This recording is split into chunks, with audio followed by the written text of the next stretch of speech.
یا مڑے ہوئے ہیں تو کفن کے لیے مشکل ہوتی، اس وقت ان کو یہاں پر ایک ڈوری باندھ دیں گے تاکہ پیر اکٹھا رہ سکے، ہاتھوں کو سیدھا رکھیں گے، منہ اگر کھلا ہے انتقال کے بعد فوراً منہ بند کر دیں گے، آنکھ اگر کھلی ہے تو آنکھ بند کر دیں گے۔ نبی کریم صلی اللہ علیہ وسلم ایک صحابی رسول کے گھر پہنچے، وہاں ان کا انتقال ہو گیا تھا، تو آپ نے حکم دیا کہ ان کا منہ بند کر دو اور ان کی آنکھیں بند کر دو۔ تو آنکھ بند کرنا اور منہ بند کرنا چاہیے۔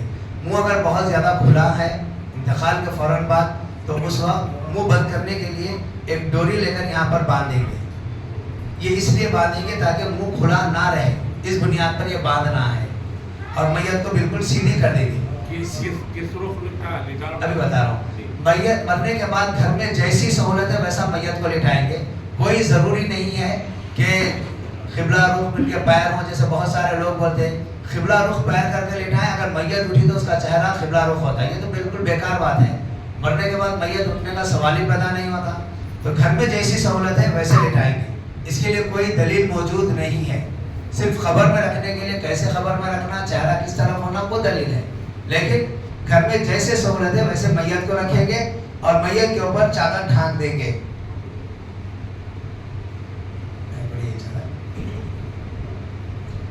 چادر پوری ڈھانک دیں گے۔ ہاں، یہ دلیل کیا ہے؟ اس سے بڑی دیر سر ڈھانکنا ہے، سمجھتے ہیں۔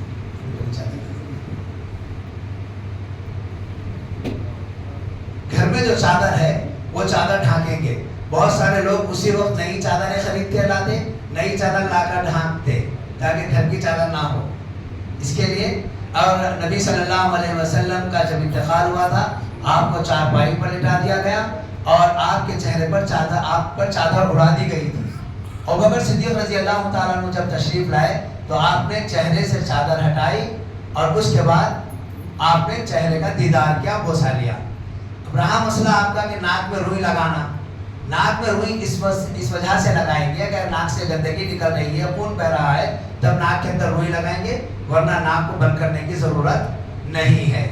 اگر کوئی گندگی نکل رہی ہے، کسی کو خون بہنا شروع ہو جاتا تو ایسے وقت میں یا پانی نکلنا شروع ہو جاتا، مسلسل جاتا، تو وقتیہ طور پر ہم لگائیں گے، تو وہ بعد میں انشاءاللہ وہ بھی بتائیں گے۔ تو چہرے کو اس طریقے سے ڈھانک دیں گے اور بعد میں اگر کوئی دیکھنا چاہ رہا ہے تو چہرہ کھول کر دکھا سکتے ہیں، اس میں کوئی حرج نہیں ہے۔ ابوبکر صدیق رضی اللہ تعالیٰ عنہ نبی صلی اللہ علیہ وسلم کے چہرے سے چادر کو ہٹایا اور آپ کے چہرے کو بوسہ لیا۔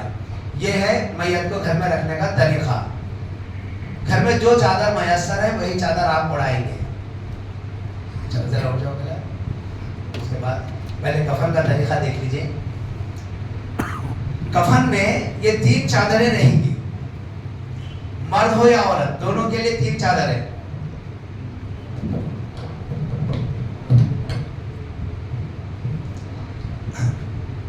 پہلی چادر یہ پہلی چادر ہے، دیکھیے یہ چادر پہلی ہے۔ ہاں، اس کو ایسے موڑیں گے، اس رنگ سے موڑیے آپ، اس کے دوسری چادر لائیں گے،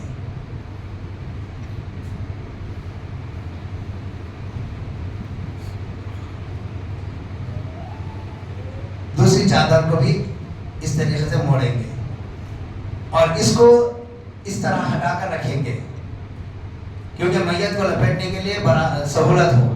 تینوں چادریں ایک کے اوپر ایک نہیں رکھیں گے، نہیں ہر جگہ ویسا نہیں آتا ہے، یہاں ایک جگہ ہوگی۔ تیسری چادر لائیں گے،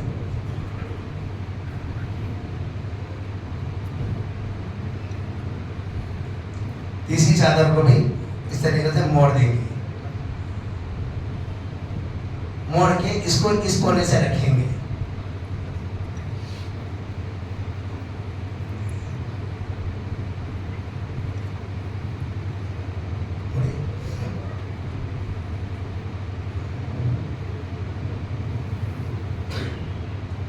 یہ 3 چادریں ہیں، مرد کے لیے بھی 3 چادریں ہیں اور عورت کے لیے بھی 3 چادریں ہیں۔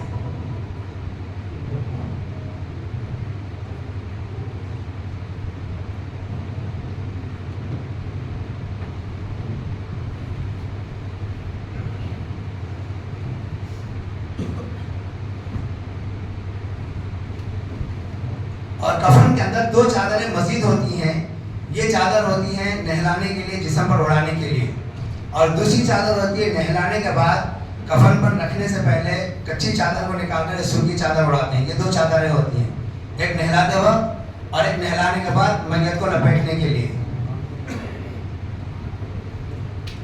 اس کے علاوہ کفن کے اندر عطر، صابن، کافور اور دستانے ہوتے ہیں. اور یہ کافور پانی میں اس کو ڈال کر پانی میں میت کے اوپر بہائیں گے اور تھوڑا کافور رکھ لیں گے جو جسم پر لگائیں گے. بعد میں آپ کو بتائیں گے. روز واٹر کی ضرورت نہیں رہے گی، روز واٹر کی ضرورت نہیں رہے گی. اب آئیے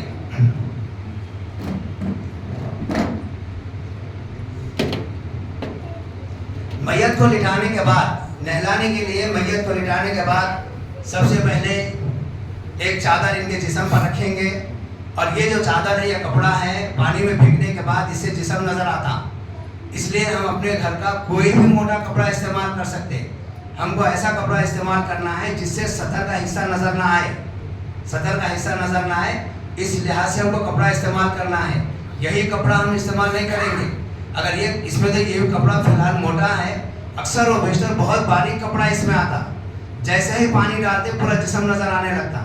تو یہ کپڑا موٹا استعمال کریں گے. اگر نہیں ہے اس میں موٹا کپڑا، گھر سے کوئی توال یا چادر جو بڑی ہو جسم پر ڈال سکتے ہیں. اب یہ ہے بشٹ پہنے ہوئے. تو بعض لوگ کیا ہے، انتقال کے فوراً بعد کپڑوں کو اتار کر نئے کپڑے پہناتے ہیں.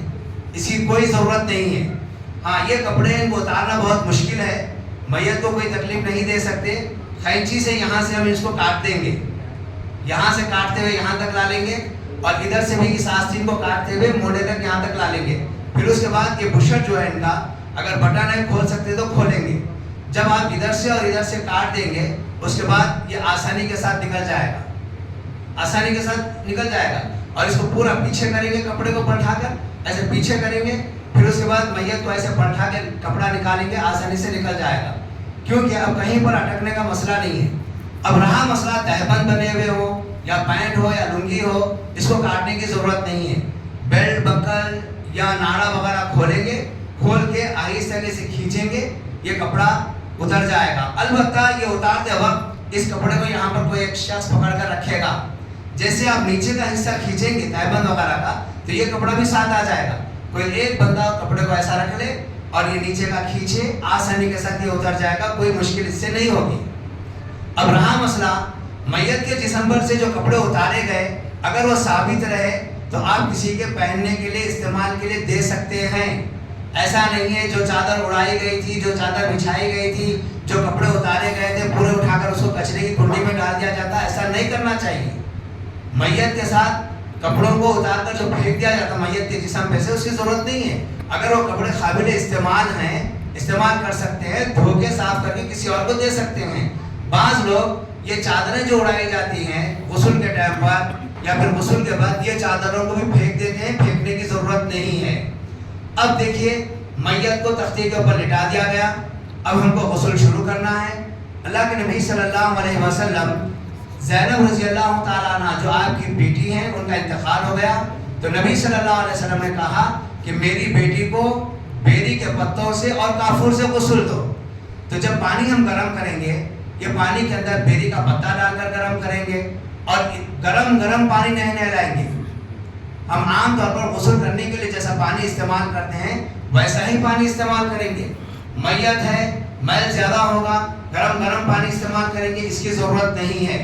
جتنا ہم عام طور پر نہانے کے لیے استعمال کرتے ہیں اتنا ہی پانی ہم استعمال کریں گے. اگر پانی گرم کرنے کے لیے کوئی دقت یا مشکل مسائل اگر پیش آ گئے تو ایسی صورت میں ٹھنڈے پانی سے بھی غسل دے سکتے ہیں. منع نہیں ہے ٹھنڈے پانی سے غسل دینا، سہولت ہے. پانی ضرور گرم کریں گے، یہ نبی صلی اللہ علیہ وسلم کی سنت ہے. اس کے بعد میت کو تختے کے اوپر رکھنے کے بعد غسل شروع کرنے سے پہلے پیٹ پر ہاتھ رکھ کر ایسے میت کو اٹھائیں گے. اٹھا کر اچھے طریقے سے دبائیں گے، اس لیے کہ میت کے اندر اگر گیس بھری ہوئی ہے، ہوا بھری ہوئی ہے، یا میت کے اندر اگر گندگی ہے تو وہ پچھلے راستے سے نکل جائے گی. گزشتہ اتوار کو بھی جب غسل کا طریقہ بتایا گیا، وضو کا طریقہ بتایا گیا تھا، تو اس میں ایک بات یہ بتائی گئی تھی کہ انسان کو جب گہری نیند لگ جاتی ہے یا انسان سو جاتا ہے یا بے ہوش ہو جاتا ہے یا انسان مر جاتا ہے تو اس کے پائخانے والا راستہ کھل جاتا ہے. وہ راستہ کھلا ہوتا ہے. جب آپ اٹھا کر اس کو دبائیں گے تو پیٹ کے اندر اگر گندگی موجود ہے تو گندگی خارج ہو جائے گی. ایک سے زائد مرتبہ اٹھائیں گے اور اچھے طریقے سے پیٹ کو ایسے دبائیں گے, اچھے طریقے سے دبائیں گے. اس وقت تو ان کو نہیں دبا سکتے, میں خالی بتا رہا ہوں, لیکن یہاں پر اچھے طریقے سے دبائیں گے تاکہ گندگی نکل جائے. جب آپ پیٹ کو دبائیں گے تو پانی وغیرہ اگر بھرا ہوا رہے گا وہ منہ سے اور ناک سے بھی نکلنا شروع ہو جائے گا. پیٹ میں اگر پانی بھرا ہوا ہے تو منہ اور ناک سے بھی نکلنا شروع ہو جائے گا. کوئی فکر کی بات نہیں, اچھے طریقے سے ہم دبائیں گے. جب ہم کو اطمینان ہو گیا, گندگی ختم ہو گئی ہے, تو میت کو ایسے پلٹائیں گے, ایسا پلٹائیں گے اور کپڑا ایسا پکڑیں گے. دیکھیں گے نا سطر, غسل دینے والا بھی سطر نہیں دیکھے گا, اور پانی لے کر صاف کر دیں گے.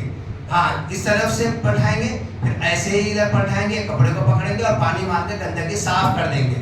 غسل دینے کے تختے کے اوپر یا اسٹینڈ کے اوپر بیچ میں ایک سوراخ بنا ہوا ہوتا ہے. وہ سوراخ کے اوپر لٹایا جاتا اور جب دبایا جاتا پیٹ تو گندگی اس سوراخ کے اندر چلے جاتی. جیسے کھٹی اور کموڈ میں چلے جاتی, پاٹ میں جاتی, ویسے گندگی اس سوراخ میں اتر جاتی. پانی ڈال کر اس کو بہا دیں گے. جب آپ کو اطمینان ہو گیا کہ میت کی گندگی ختم ہو گئی ہے تو اب یہاں سے ہم غسل شروع کریں گے. غسل دینے کے لیے جن لوگوں کا انتظام کریں گے, کیونکہ ایک آدمی کا اکیلا غسل دینا مشکل ہے, اس کے لیے مدد کے لیے 1 سے 2 آدمیوں کی ضرورت پڑتی. وہاں پر مجموعے کو نہیں رکھیں گے. جو آدمی جس کی ضرورت پڑ رہی ہے, ہیوی میت ہے, 3 سے 4 آدمی کی ضرورت پڑ رہی ہے, یا صرف 2 آدمی غسل دے سکتے ہیں یا 3 آدمی کافی ہے, لیکن جو بھی آدمی وہاں پر غسل دینے کے لیے آئے گا وہ امانت دار آدمی ہونا چاہیے. میت کے اندر جب آپ غسل دینے لگیں گے, جسم پر کسی بھی قسم کا عیب ہو سکتا, وہ لوگوں کے سامنے جا کر بیان کرنے والا نہ ہو. اور میت کو جب غسل دیں گے, پیٹ وغیرہ دبائیں گے تو گیسز بھری رہیں گی یا موشن وغیرہ خارج ہوگا تو بہت زیادہ بری بدبو آئے گی. تو لوگوں کے سامنے جا کر یہ نہیں کہنا کہ اس کے اندر فلاں عیب تھا, ایسی بو آ رہی تھی, ایسی گندگی تھی, اتنا میل تھا. ایسا بندہ نہیں ہونا چاہیے. میت کو آپ غسل دے رہے ہیں تو ایسے غسل دیں جیسے ایک ماں اپنے بچے کی گندگی کو صاف کرتی ہے. اور جب گندگی صاف کی جا رہی ہے اس وقت گدراہٹ بھی محسوس نہیں کرنا. اور دیکھیے, کسی مرد کسی عورت کے سطر کو نہ دیکھے, کسی مرد کو سطر کو نہ دیکھے, اور کوئی عورت کسی عورت کو سطر کو نہ دیکھے, یہ منع ہے. تو غسل دینے والے میت کے سطر کو بھی نہیں دیکھ سکتے الا یہ کہ کوئی مجبوری ہو. وہ مجبوری کیسی ہو سکتی؟ پیشاب کی نلی لگی ہوئی ہوتی, کبھی ٹیپ وغیرہ لگا ہوا ہوتا, وہ نکالنا ہے تو ایسے ہی اندازے سے نہیں نکال سکتے. بحالت مجبوری اگر کوئی دیکھ رہا ہے تو دیکھ سکتا ہے. وہ ایک مجبوری کے تحت بلا وجہ جھانک کر دیکھنا یہ بالکل غلط. آپ یقین نہیں مانیں گے, بعض لوگ ایسے بھی ہوتے ہیں جو غسل دینے کے بعد میت کے اندر جو عیب دیکھتے ہیں وہ لوگوں کے سامنے ذکر بھی کر دیتے ہیں. یہ بالکل نہیں ہونا چاہیے. ہم نے دیکھا, ہماری آنکھوں سے دیکھا, ایسی برائی تھی, ایسی برائی تھی. یہ ایسے خائن لوگوں کو قریب بھی آنے نہیں دینا. ویسے آپ لوگ جانتے ہیں کہ لوگوں کی مزاج کیسی ہے, لوگوں کی فطرت کیسی ہے, یہ تو جانتے ہیں. ایسے ہی لوگوں کو غسل دینے کے لیے رکھنا چاہیے. اور جہاں تک ہو سکے, اگر آپ کو غسل دینے نہیں آ رہا, اگر آپ کسی کو غسل دینے کے لیے بلائے ہیں تو آپ اپنے قریبی رشتہ دار ہونے کی حیثیت سے آپ کو وہاں پر رہنا چاہیے. غیر آدمی کی جگہ آپ کو وہاں پر ہونا چاہیے. اب آئیے, جب آپ غسل شروع کریں گے تو سب سے پہلے یہ دستانہ ہوگا.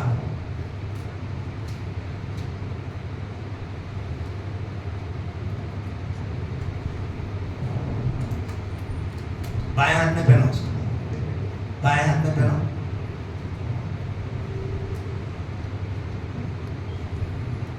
ہاں, اس جانب والے.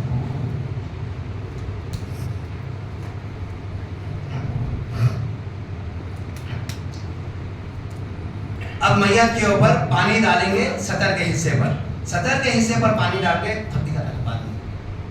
آپ کیا کریں گے, ہاتھ اندر ڈالیں گے, بایاں ہاتھ بغیر کپڑے کے سطر کو ہاتھ نہیں لگائیں گے. آپ بایاں ہاتھ آپ ڈالیں گے سطر کے حصے پر, اچھے طریقے سے رگڑ کر دھوئیں گے. آپ دھوتے وقت یہ دونوں پیروں کو چیر دیں گے تاکہ ہاتھ آپ کا آسانی سے یہاں پر پھر سکے. اس طریقے سے سطر کے حصے کو اچھے انداز میں دھوئیں گے, صاف طریقے سے سطر کے حصے کو دھوئیں گے. اگر گندگی نکل رہی ہے, گندگی کو صاف کریں گے, یہاں پر کدراہٹ محسوس نہیں کریں گے. آپ کا مقصد ہے اللہ کا یہ بندہ اس دنیا سے جا رہا ہے, اس کی گندگی صاف کرنا ہے. اللہ نے آپ کے مقدر میں رکھ دیا ہے, یہ اعزاز آپ کو ملا ہے, تو آپ اچھے انداز سے صاف کریں گے. صاف کرنے کے بعد میت کو ایسے پلٹائیں گے. جب میت کو پلٹائیں گے تو میت بعض وقت سلپ ہونے کا اندیشہ رہتا, تو پیر پہ پیر رکھیں گے, ایسا گرفت رہے گی. اس طریقے سے میت کو پلٹائیں گے. جب میت کو پلٹائیں گے تو ایک شخص کپڑے کو ایسا پکڑ کر رہے گا اور دوسرا نہلانے والا یہ پیر کو اٹھائے گا. میت ایسی کروٹ رہے گی, میت کو اٹھائے گا اور پچھلا حصہ دھلائے گا, پچھلا حصہ دھلائے گا صاف طریقے سے. جب ایسا ہو جائے گا ادھر سے اس کو پانی ڈال کر گندگی صاف کر دیں گے. پھر ادھر سے میت کو ایسے پلٹائیں گے, ادھر اس جانب پلٹائیں گے, ایسے پلٹائیں گے. یہ کپڑا ایسا پکڑ کر رکھیں گے سطر, تاکہ کسی کو نظر نہ آئے, نہلانے والوں کو سطر نظر نہیں آنا چاہیے. اور بایاں ہاتھ ڈالیں گے, آپ بتاؤ, بایاں ہاتھ ڈال کر گندگی کو صاف کریں گے اس طریقے سے. اور جب پانی ڈالیں گے, پانی ڈال کے گندگی کو بہا دیں گے. یہ ہو گیا سب سے پہلے طہارت کا طریقہ. غسل جنابت کا جو طریقہ ہے وہی طریقہ میت کے غسل کا ہے. اب آپ یہاں پر سطر کا حصہ دھو دیے, دھونے کے بعد اب سطر کو ہاتھ لگانے کی ضرورت نہیں ہے, اس لیے یہ آپ نکال کر پھینک دیں گے, اس کی ضرورت نہیں ہے. غسل جنابت کا طریقہ کیا ہے؟ غسل جنابت کا طریقہ یہ ہے کہ جب آدمی جنابت کی حالت میں ہو تو سب سے پہلے اپنے دونوں ہاتھوں کو پاؤں تک دھو لے, پھر بائیں ہاتھ سے اپنے سطر کے حصے کو دھوئے, بائیں ہاتھ سے اپنے سطر کے حصے کو دھوئے. اس کے بعد جیسے نماز کے لیے وضو کیا جاتا ہے ویسے وضو کیا جائے, یعنی 3 مرتبہ دونوں پنجوں تک دھونا, پھر اس کے بعد کلی کرنا, ناک میں پانی چڑھانا, 3 مرتبہ چہرہ دھونا, پھر اس کے بعد دونوں ہاتھ کونیوں سمیت دھو لینا, سر کا مسح, کانوں کا مسح کرنا. اب بچا کیا ہے؟ پیر دھونا ہے. تو غسل جنابت میں کانوں کا مسح کرنے کے بعد آپ پیر اس وقت نہیں دھوئیں گے. اس کے بعد اب غسل کریں گے آپ, پانی کا چلو, اس کو چلو کہتے ہیں, یہ چلو سے پانی لے کر سر پر ڈالیں گے, سر پورا بھگائیں گے. پھر دانے جانب سے پانی بہا کر آپ جو بھی چیز استعمال کرنا ہے استعمال کر کے, شیمپو, صابن جو بھی استعمال کرنے کے بعد جب آپ غسل ہو جائے گا بازو ہٹ کر اپنے دونوں پیر ٹخنوں سمیت دھوئیں گے. یہی طریقہ یہاں پر بھی بتایا گیا ہے. یہی طریقہ غسل کا, میت کے غسل کا بھی ہے. میت کو آپ لٹا دینے کے بعد میت کے صدر کے حصے کو اچھے طریقے سے آپ صاف کر لیں گے. میت کے صدر کے حصے کو اچھے طریقے سے صاف کر لیں گے, پانی ڈال کر دھلا دیں گے. اس کے بعد اب یہ جو آپ کپڑا پہنے ہوئے تھے, دستانہ پہنے ہوئے تھے, وہ نکال دیں گے. اس کے بعد پانی لیں گے, سیدھا ہاتھ اور بایاں ہاتھ یہ دونوں پنجے دھلائیں گے. پہلے سیدھا پنجہ دھلا دیں گے, بعد میں دوسرا پنجہ دھلا دیں گے. دونوں پنجے دھلانے کے بعد منہ اگر کھلا ہے, منہ اگر کھلا ہے, کھولنے کی ضرورت نہیں ہے, منہ کھولنے کی ضرورت نہیں. اگر منہ کھلا ہے تو یہ روئی لیں گے, انگلی پہ لپیٹیں گے, پانی میں بھگائیں گے اور منہ کے اندر ڈال کر گندگی کو صاف کریں گے. منہ اگر بند ہے آپ پانی لیں گے, منہ پر ایسا ہاتھ پھیر دیں گے. بعض لوگ زبردستی ایسا جبڑا چیر کر یا ہونٹ ہٹا کر انگلی اندر ڈالنے کی کوشش کرتے, اس کی ضرورت نہیں ہے, اس کی ضرورت نہیں ہے. بعض لوگ مسواک کے باریک باریک کاڑیاں لا کر لگڑنے کی کوشش کرتے, اس کی ضرورت نہیں ہے. منہ اگر کھلا ہے یہ روئی لیں گے, انگلی پہ لپیٹیں گے, پانی میں ڈبوئیں گے. اس کے بعد منہ کو جتنا صاف کرتے اتنا صاف کریں گے. زبردستی حلق میں انگلیاں ڈال کر میل نکالنے کی ضرورت نہیں ہے. جو چیز آسانی سے نکل سکتی ہے اتنا ہی صاف کریں گے. اس کے بعد رہا مسئلہ ناک میں, تو ناک کے لیے ایسی بتی بنائیں گے, پانی میں ڈبو دیں گے. ڈبونے کے بعد اس کو ناک میں ڈال کے پھرائیں گے. تو ناک میں اندر جانے کے بعد جو پھرے گی ہے تو جتنی گندگی رہے, ایک تو پانی لگا ہوا رہے گا اس کے اندر, ناک کے اندر کی گندگی اس کو آسانی سے رکھ کر باہر آ جائے گی, کوئی مشکل نہیں ہوگی.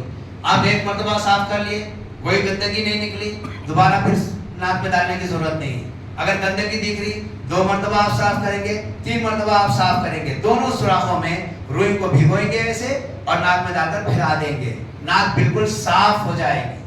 اس کے باوجود بھی اگر گندگی دکھ رہی تو آپ کو مزید صاف کرنے کی ضرورت پڑی, آپ صاف کریں گے.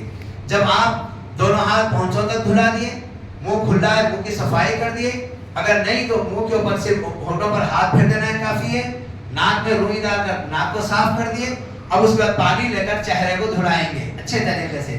جیسے ہم اپنا چہرہ دھوتے ویسے پانی لیں گے, اس طریقے سے 3 مرتبہ چہرے کو دھلائیں گے.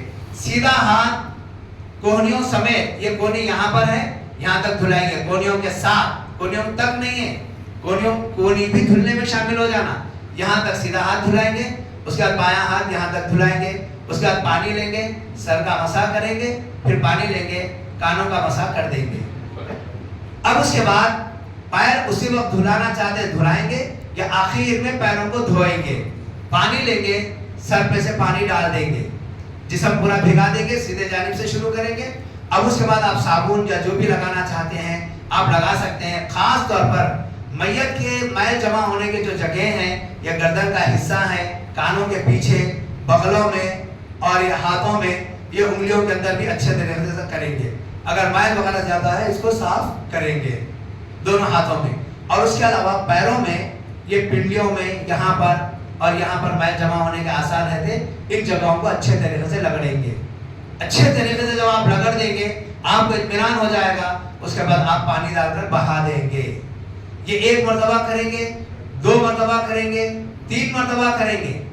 بعض روایتوں میں 5 مرتبہ اور 7 مرتبہ کا بھی تذکرہ ہے, لیکن آپ کو اطمینان ہو گیا 3 مرتبہ میں میت صاف ہو رہی ہے تو 3 ہی مرتبہ میں آپ میت کو غسل دے دیں گے. بیری کا پتا پہلے ڈال دیے تھے, اب اس کا جسم پر صابن وغیرہ لگا کر اچھے طریقے سے رگڑ لیا, رگڑ کر پانی بہا دیے. اب آخر وقت میں کیا کریں گے, کافور کو پانی میں ملائیں گے اور کافور والا پانی جسم پر بہا دیں گے. سامنے سے اچھے طریقے سے جب آپ غسل دے دیں گے میت کو ایسے بٹھائیں گے اور ایک جنا سر کے نیچے سے ہاتھ دے گا اور یہ پیٹھ کو رگڑیں گے, اچھے طریقے سے پیٹھ کو رگڑیں گے اس جانب سے, تاکہ پیٹھ پر کسی قسم کا کوئی میل نہ رہے.